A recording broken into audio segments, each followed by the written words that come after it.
Hello, a big hello from Sugar and Spice. On the occasion of National Handloom Day, Sugar and Spice would like to offer a tribute. So let's start with a little something about what exactly is handloom. So, what is handloom?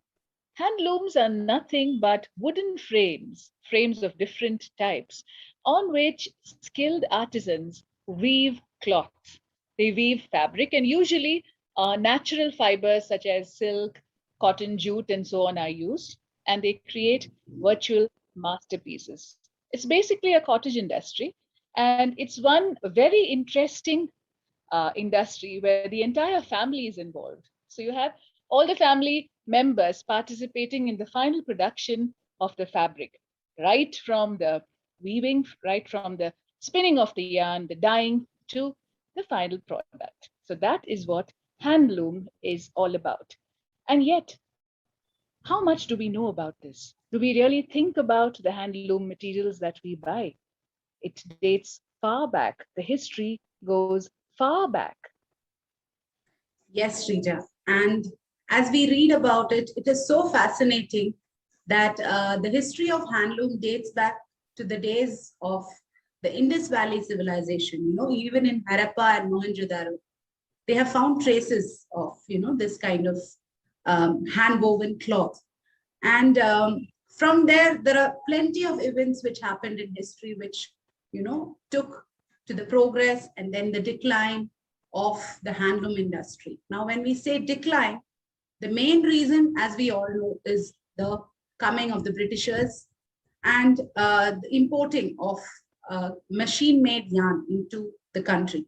And, so that the people consume that, they tried to crush the handloom industry. So that was the time when, the weavers faced a very bad patch.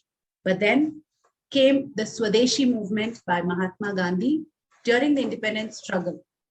Mahatma Gandhiji revived khadi, the hand-woven cloth. He used the charkha and he popularized it. A very, very beautiful line said by him about handloom and is that I see God in every thread that I draw on the spinning wheel. Isn't that beautiful, Shrija? Oh, that's beautiful. And it's so true. So true, yes. And then they say even poets and writers spoke about, the beauty of Indian handloom. It was like the movement of the water. It was so soft, like the movement of the wind. And you find shires, right? Writing shairis about it.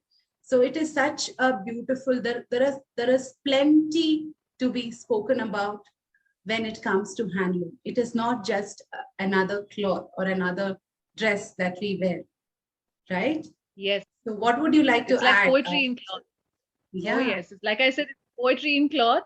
And there's a very nice thing that's said about handloom materials. One, we know that each one is unique. Each one is a masterpiece. So two skilled artisans could never create the same piece, which is so wonderful.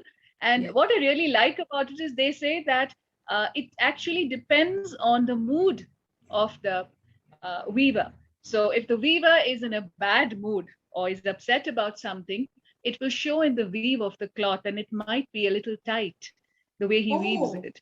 And that's it's fascinating. fascinating. Yes, and if Right. he's in a very good mood, then that love shows in his material because it's very loose and fluid. Deepti, this reminds you of cooking, isn't it? When you cook a Right. dish with love, it tastes True. wonderful True. because Yes. that's very, very important, that ingredient. And that's the same thing here, which is why we call handloom. It's a what would you say, a timeless tradition, It's a something that's timeless not thing. just cloth. And there is Yes, that there's so much. human touch, which makes all the difference, right? Absolutely, yes. And that's what makes it so special. But yes, today it is expensive. Your average person may not be able to afford some of them. True. Yes. Yes. So what we see nowadays is a very, very welcome trend that many of the entrepreneurs all over India, now the handloom industry is spread all across. You have different kinds of handloom from different states, right? If you are going to name it all, it's going to take the whole day. that many Yes. varieties we have. And having said that, there are so many entrepreneurs who are coming forward to give that helping hand to the weavers, to give them their due share, you know. So that's such a Yes. welcome thing which is happening. And it is And a such lot a of women positive. entrepreneurs. Yes, Yes. yes. Many women are entrepreneurs are coming forward with this initiative. So that's also another story to say, I'm sure. And Yes, we will. Sugar and yes, Spice will have more stories to tell about this. But on this special occasion, this is a little tribute from our side. yes. So we hope and pray that, you know, the handloom industry really flourishes in India, gets its due. And Yes. on that note, Shrija, we say bye-bye on National Handloom Day. Yes, Yes. bye Bye bye everyone. from Sugar and Spice. Bye-bye.